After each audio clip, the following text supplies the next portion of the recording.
lirajulin min qalbayni fi jawfi. Sungguh Allah Subhanahu wa ta'ala tidak akan meletakkan dua rasa dalam satu hati. Jangan. Allah Subhanahu wa ta'ala tidak akan meletakkan dua rasa dalam satu hati. Seperti apa dua rasa satu hati itu? Kalau kita kalau kita ini merasa nikmat, kalau merasa nikmat dalam ibadah, kalau kita merasa nikmat dalam ibadah, pasti tidak nikmat dalam maksiat. Itu Allah tidak akan meletakkan dua rasa dalam satu hati.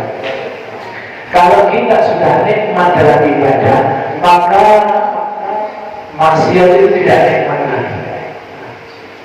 Kalau kita sudah masih nikmat dalam ibadah, kalau kita masih nikmat dalam maksiat, maka ibadah itu rasa hampa. Itu rumusnya demikian. Maka tidak mungkin maksiat nikmat, ibadah nikmat. Itu Allah Subhanahu wa ta'ala tidak mungkin meletakkan dua rasa dalam satu hati. Biasakan menonton sampai selesai agar tidak salah paham dan tidak terjadi fitnah di antara kita.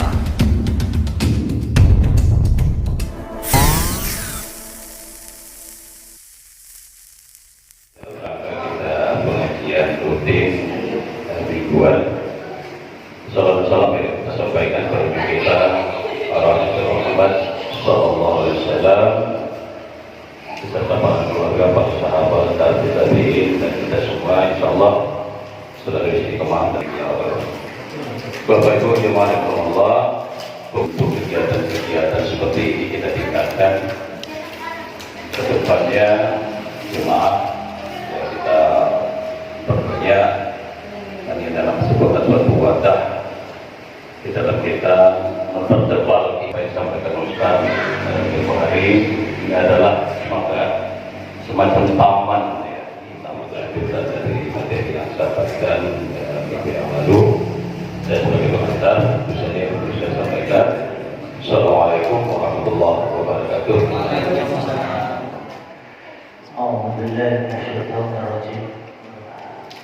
Bismillahirrahmanirrahim. Assalamualaikum warahmatullahi wabarakatuh.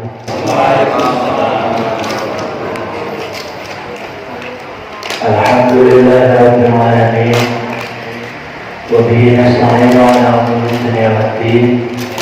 Wassalatu wassalamu ala nabiyyina karim Muhammad sallallahu alaihi wasallam wa ala alihi wa ashabihi ajma'in.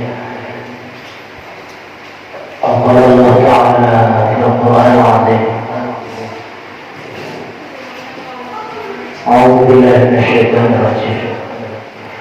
تلك الدار الآخرة نجعلها للذين لا يريدون علوا في الأرض ولا فسادا والعاقبة للمتقين. الآية قال: رب اشرح لي صدري ويسر لي أمري واحلل عقدة من لساني يفقهوا قولي. Subhanaka la ilma lana illa ma 'allamtana innaka antal alimul hakim.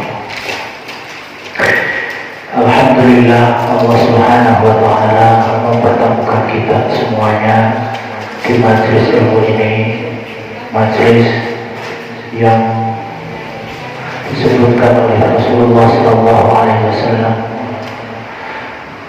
baina isya'i, di antara dua waktu isya, yaitu antara maghrib dan isya, waktu-waktu yang dimuliakan oleh Allah Subhanahu wa ta'ala.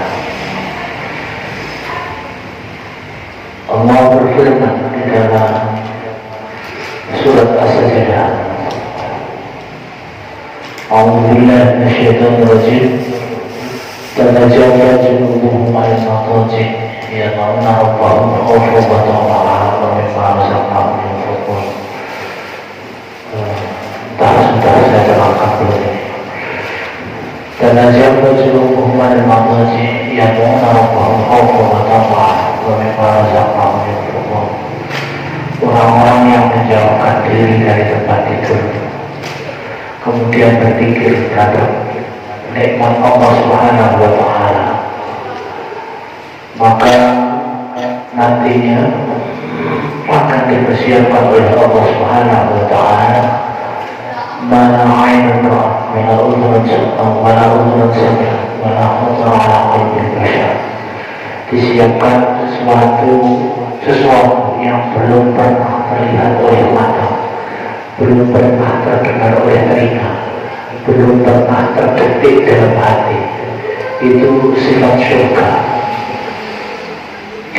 Maka orang-orang yang menjauhkan diri dari tempat tidurnya, dia akan mendapatkan dan berpikir atas nikmat Allah Subhanahu wa Ta'ala. Orang-orang itu telah disediakan surga oleh Allah Subhanahu wa Ta'ala. Sedangkan Rasulullah SAW melarang kita semuanya untuk tidur antara maghrib dan isya. Waktu-waktu yang makruh untuk tidur antara maghrib dan isya. Maka yang dimaksudkan oleh ayat tersebut di dalam surat As-Sajdah, orang-orang yang menjauhkan diri dari tempat tidur kapan itu antara maghrib dan isya, kemudian berpikir atas nikmat Allah Subhanahu wa Ta'ala, telah dipersiapkan oleh Allah sesuatu yang belum pernah terlihat, belum pernah terdengar, dan belum pernah terdetik dalam hati, yaitu surganya Allah Subhanahu wa Ta'ala. Semoga kita semuanya termasuk di dalamnya, dan kita akan diberikan oleh Allah Subhanahu wa Ta'ala surganya yang nyata nanti. Dari sebab apa? Sebab di antara maghrib dan isya kita menjauhi tempat tidur untuk berpikir terhadap Allah dengan ilmu yang ada pada diri kita masing-masing. Maka syukuran bagi kita semuanya, kita dipertemukan oleh Allah Subhanahu wa Ta'ala di antara dua isya, antara maghrib dan isya. Salawat serta salam semoga tetap terlimpahkan kepada junjungan kita Nabi besar Muhammad Sallallahu Alaihi Wasallam. Semoga kita termasuk umat beliau yang pada akhirnya akan mendapatkan syafaat beliau di hari kiamat nanti. Amin. Baik, Bapak Ibu yang dimuliakan oleh Allah Subhanahu wa Ta'ala, kembali tentang pelajaran istidraj yang kemarin. Di antaranya kejadian-kejadian yang luar biasa bagi seorang calon nabi namanya Irhas atau Irhas. Kejadian yang luar biasa yang dimiliki oleh para nabi dan rasul itu adalah mukjizat. Sedangkan kejadian yang luar biasa yang dimiliki oleh orang-orang soleh namanya karomah. Dan kejadian yang luar biasa yang dimiliki oleh orang-orang ahli maksiat namanya istidraj. Maka kita harus berhati-hati dengan dua yang terakhir, dengan karomah dan istidraj. Kalau irhas ataupun mukjizat itu sekarang sudah tidak ada lagi, karena tidak ada nabi dan rasul. Yang ada sekarang ini adalah karomah dan istidraj, kejadian yang luar biasa yang dimiliki oleh orang-orang soleh. Karomah, kejadian yang luar biasa yang dimiliki oleh orang-orang ahli maksiat. Maka yang terakhir inilah yang kita takutkan. Istidraj ini yang kita takutkan terjadi kepada kita semuanya. Kalau Rasulullah Shallallahu Alaihi Wasallam manusia yang paling dicintai oleh Allah Subhanahu Wa Taala, perlakuan Allah terhadap Muhammad hampir sepanjang tahun beliau itu selalu lapar, sedangkan kita semuanya sholat kita masih belum sempurna. Ada firman Allah Subhanahu wa Ta'ala, "Ma'allahu lirajulin min qalbayni fi jawfihi." Sungguh Allah Subhanahu wa Ta'ala tidak akan meletakkan dua rasa dalam satu hati. Jangan. Allah Subhanahu wa Ta'ala tidak akan meletakkan dua rasa dalam satu hati. Seperti apa dua rasa satu hati itu? Kalau kita kalau kita ini merasa nikmat, kalau merasa nikmat dalam ibadah, kalau kita merasa nikmat dalam ibadah, pasti tidak nikmat dalam maksiat. Itu Allah tidak akan meletakkan dua rasa dalam syariat. Kalau kita sudah nikmat dalam ibadah, maka maksiat itu tidak nikmat lagi. Kalau kita sudah masih nikmat dalam ibadah, kalau kita masih nikmat dalam maksiat, maka ibadah itu rasa hampa. Itu rumusnya demikian. Maka tidak mungkin maksiat nikmat, ibadah nikmat. Itu Allah Subhanahu wa Ta'ala tidak mungkin meletakkan dua rasa dalam satu hati. Dalam suatu kisah ada sahabat namanya Mu'adz bin Jabal dan Hudzaifah bin Yaman. Ada dua orang sahabat Rasulullah Shallallahu Alaihi Wasallam, Hudzaifah dan Mu'adz. Hudzaifah bin Yaman dan Mu'adz bin Jabal. Dalam suatu pertempuran yang besok itu akan menyerang dalam suatu negeri. Ada perjanjian akan besok terjadi pertempuran. Maka Rasulullah malam itu menugaskan dua orang, namanya Mu'adz dan Hudzaifah, agar dua orang ini berjaga-jaga di barak. Yang pasukan malam itu tidur untuk mempersiapkan besok pagi. Maka Rasulullah itu menugaskan dua orang, Mu'adz dan Hudzaifah, agar berjaga-jaga malam itu di barat. Maka dua orang ini itu sudah pernah kita ceritakan. Maka dua orang ini bersepakat untuk kalau Mu'adz ini bangun, maka Hudzaifah tidur. Kalau Hudzaifah bangun, maka Mu'adz tidur. Dua orang ini bersepakat demikian. Maka satu ketika Mu'adz ini dalam keadaan bangun, kemudian Hudzaifah tidur di sampingnya. Mu'adz dalam keadaan bangun dan Hudzaifah ini tidur di sampingnya. Maka Mu'adz memanfaatkan bangunnya itu untuk sholat.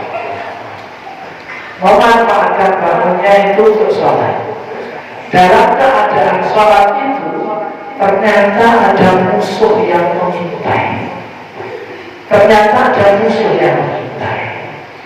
Maka musuh itu melepaskan panah kepada Mu'adz yang kala itu sedang dalam keadaan sholat.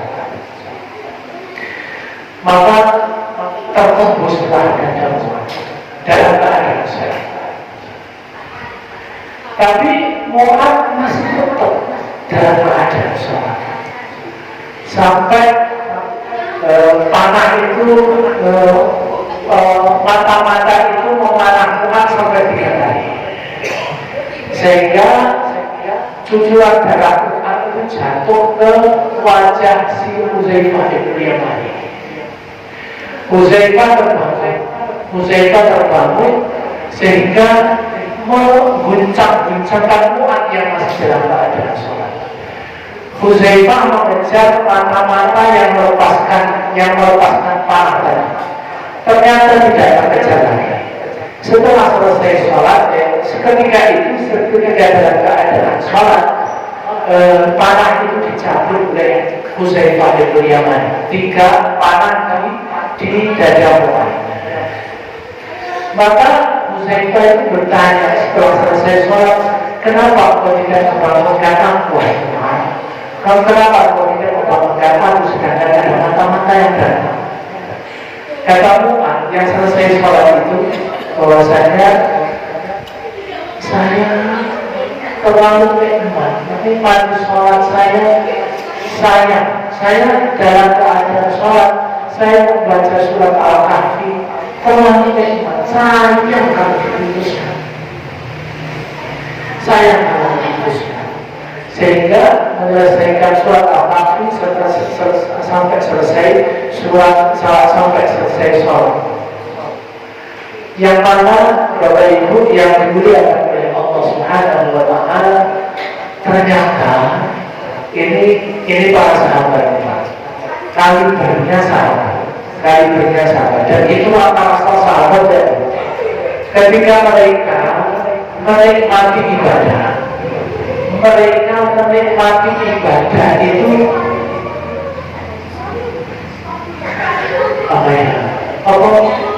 rasa tertembus panah itu kalah rasanya dengan nikmatnya sholat.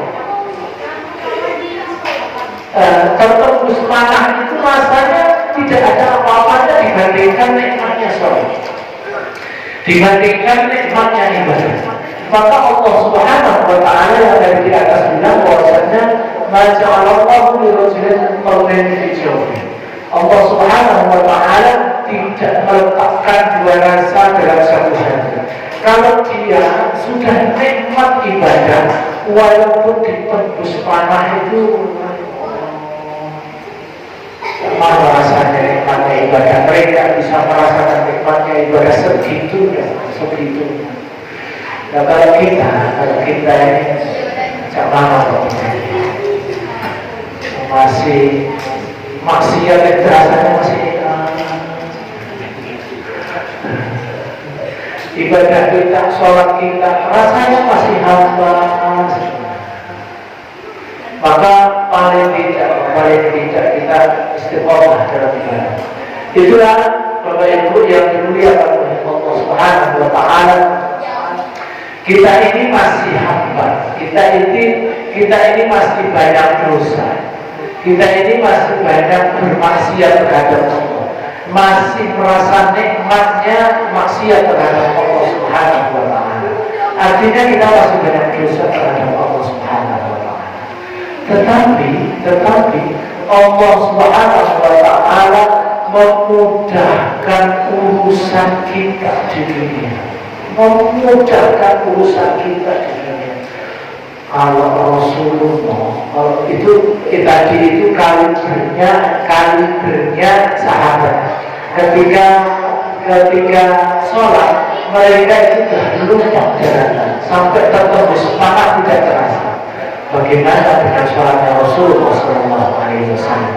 Tentunya luar biasa. Kita bayangkan luar biasa. Itu saja Rasulullah yang tadi kita sebutkan sepanjang tahun perlakuan Allah terhadap Nabi Muhammad SAW, merasakan kelaparan sepanjang tahun, masih susah untuk mendapatkan makanan. Sedangkan kita masih banyak berbuat dosa, mudahnya urusan kita di dunia ini. Dalam peristiwa Khandaq itu adalah perang paling besar. Saya takutkan waktunya habis. Perang paling ketika Rasulullah setelah mencangkul menggali paling itu, Rasulullah itu berganti baju. Ada sahabat Jabir bin Abdillah namanya. Jabir bin Abdillah itu melihat Rasulullah Shallallahu Alaihi Wasallam itu mengganjal perut beliau dengan 3 batu setelah menggali perang parit di Madinah. Maka Mu'ad itu mengingatkan, ingat bahwasanya masih ada 1 anak kambing di rumah. Maka Mu'ad berpamitan kepada Rasulullah izin untuk pulang sebentar. Setelah pulang sebentar, masak dengan istrinya menyembelih kambing, kemudian kembali lagi ke pasukan Khandaq untuk kembali menggali parit. Yang Jabir bin Abdillah itu masakan Jabir dan istri 1 kambing itu kira-kira hanya cukup untuk 3 atau 4 orang. Maka Jabir bin Abdillah itu berbisik kepada Rasulullah SAW, kira-kira isi-bisikannya itu, wahai Rasulullah, saya ada sedikit makanan, saya mau mengundang Rasul untuk makan di rumah saya. Kira-kira Rasulullah dan 2 orang sahabatnya dan keluarganya 4 orang, istri dan anak-anak Mu'ad. Kira-kira makanan itu cukup untuk orang segitu.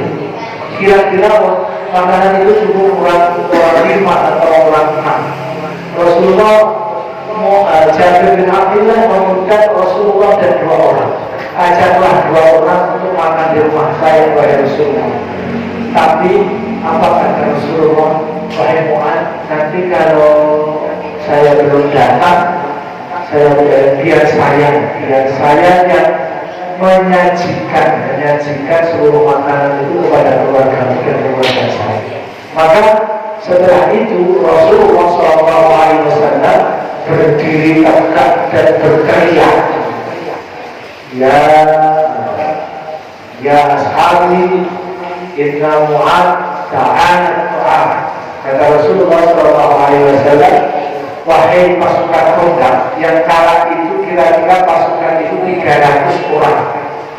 Wahai pasukan Khandaq, Jabir bin Abdillah sekarang mudah kita semuanya untuk makan. Padahal makanan itu hanya cukup untuk 6 orang atau 7 orang. Maka kala itu Jabir bin Abdillah mendengar Rasulullah kata demikian, lari sekejar-kejarnya pulang. Bingung bagaimana makanan segini akan dimakan oleh 300 orang, bagaimana? Maka istri Mu'ad Jabir itu, apakah ada pesan dari Rasulullah? Ada. Nanti Rasulullah yang akan menyajikan semuanya. Setelah semuanya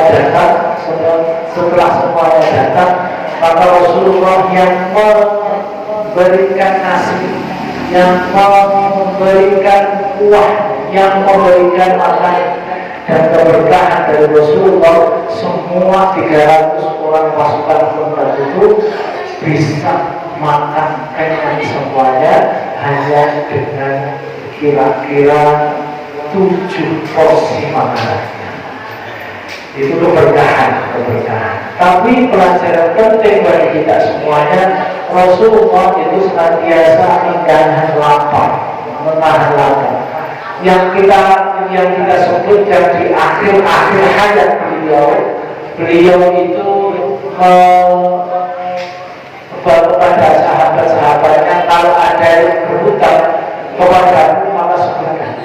Ada Ukasa, sahabat Ukasa itu menyebutkan bahwasanya aku pernah mau campur, kalau ini sebagai hutangmu maka aku akan campur. Maka ketika itu Rasulullah juga membuka badannya, membuka bajunya, dan kala itu masih terselip bahwasanya Rasulullah masih mengenakan baju ketika di akhir-akhir hayat beliau. Maka Bapak Ibu yang dimuliakan oleh Allah Subhanahu wa Ta'ala, apakah kita harus berlapar-lapar seperti Rasulullah itu agar kita mendapatkan kesulitan, dalam urusan dunia kita. Tidak. Urusan dunia yang mudah ini jangan sampai menjadikan kita semuanya lupa bahwasanya ini nikmat Allah Subhanahu wa Ta'ala. Istidraj, salah satu makna istidraj itu Allah Subhanahu wa Ta'ala, Allah Subhanahu wa Ta'ala menyelesaikan urusan dengan orang yang terkena istidraj itu di dunia. Menyelesaikan orang yang terkena istidraj itu di dunia. Contoh yang bisa kita pahami dengan mudah. Korban itu urusan di dunia, korban itu sangat mudah. Semuanya yang diinginkan oleh korban itu semuanya diikuti oleh Allah Subhanahu wa Ta'ala. Tetapi Allah Subhanahu wa Ta'ala tidak punya urusan lagi dengan korban di akhirat ini. Ada di surat Al-Asyura, ada di surat Asy-Syura ayat yang ke-20. Allah Subhanahu wa Ta'ala berfirman, "Man kana yuridu al-akhirati nasib lahu min hadhihi, wa man kana yuridu ad-dunya nutihi minha wa la lahu fil akhirati nasib."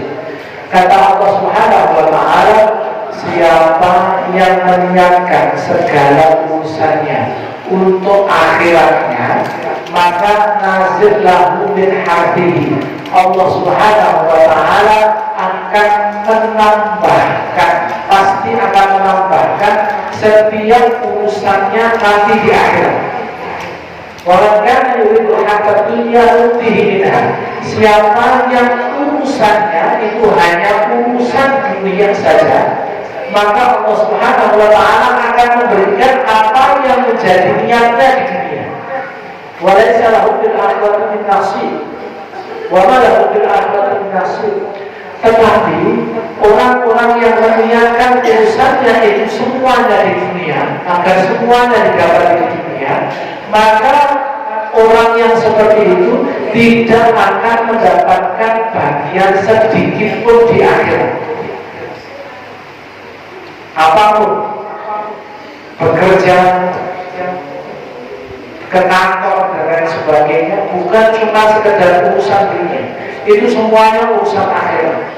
Korun ketika mendapatkan nikmat dari Allah Subhanahu wa Ta'ala, ketika mendapatkan nikmat dari Allah Subhanahu wa Ta'ala yang begitu besar, itu korun itu bilang bahwasanya innama utituhu ala ilmin indi, innama utituhu ala ilmin indi. Kata korun itu dia berkata bahwasanya semuanya ini hanya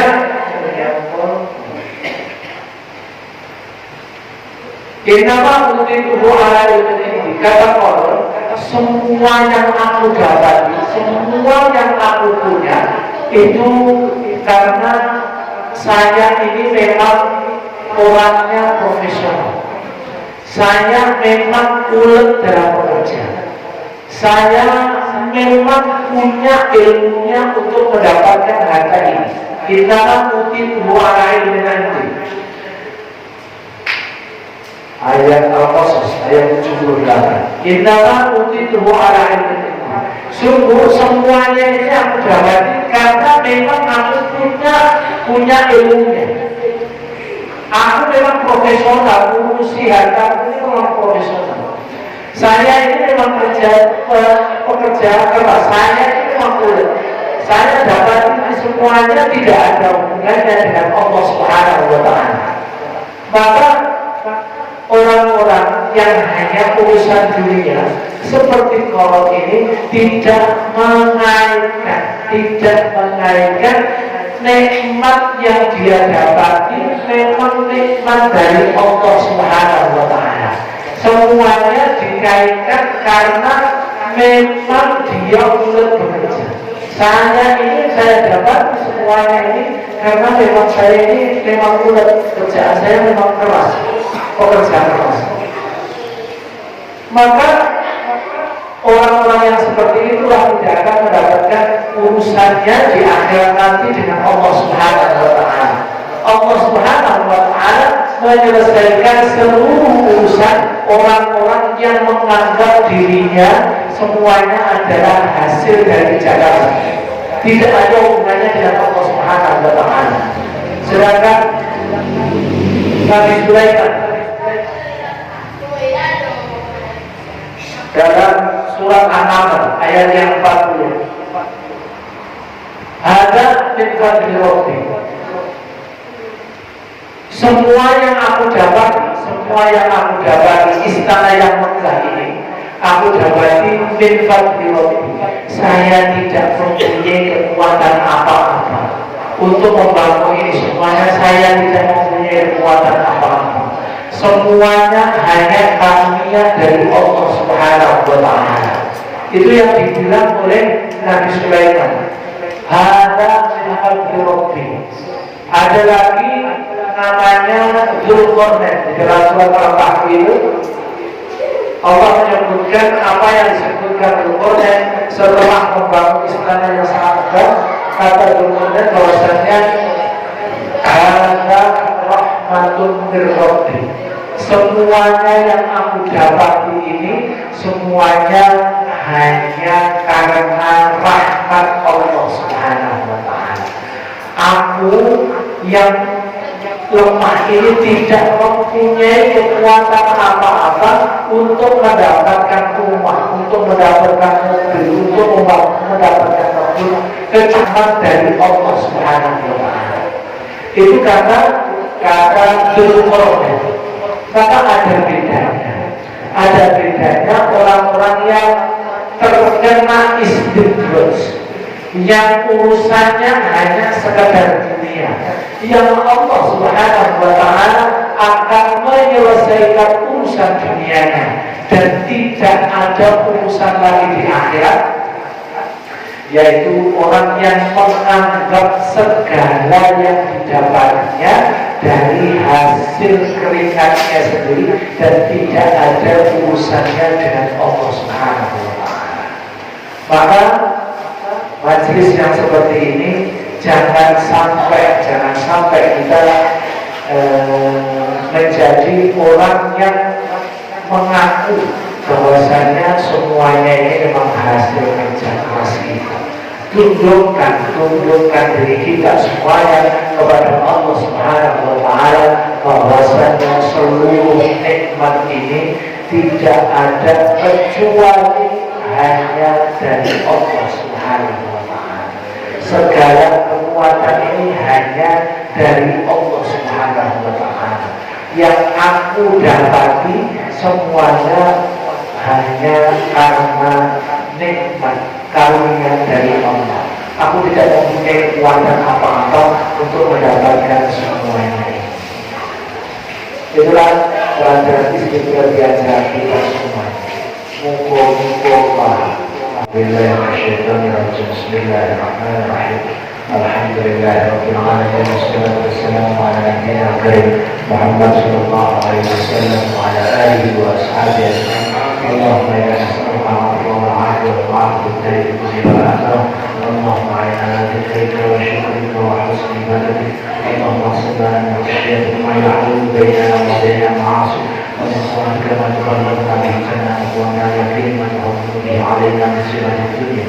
ومتعنا بأسماعنا وأبصارنا وقوتنا وأحيينا واجعله وارثا منا واجعل ثأرنا على من ظلمنا وانصرنا على من عادانا ولا تجعل مصيبتنا في ديننا ولا تجعل الدنيا أكبر همنا ولا مبلغ علمنا ولا تسلط علينا من لا يرحمنا ربنا آتنا في الدنيا حسنة وفي الآخرة حسنة وقنا عذاب النار سبحان ربك رب العزة عما يصفون وسلام على المرسلين والحمد لله رب العالمين. السلام عليكم ورحمة الله وبركاته.